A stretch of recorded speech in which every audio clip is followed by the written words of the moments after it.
ni kama kinyonga, wanadamu wanabadilika, ndiyo maana huwezi kushindana nao. Mwaminifu wako ni Bwana, ni Bwana.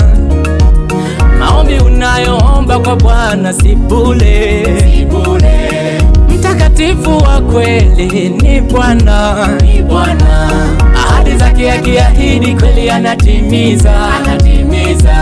Yeye ni mwaminifu, yeye ni mkamilifu, yeye ni mtakatifu, walioko kwake wana wasiwasi. Nikikumbuka nilivyotangatanga mimi mitaani nikitafuta mimi amani, nikamwamini kila mmoja nikizani atanisaidia, kumbe wakati wa shida hata unaezani anakukimbia. Nikamwamini kila mmoja nikizani atanisaidia, kumbe wakati wa shida hata unaezani anakukimbia. Mwaminifu wa kweli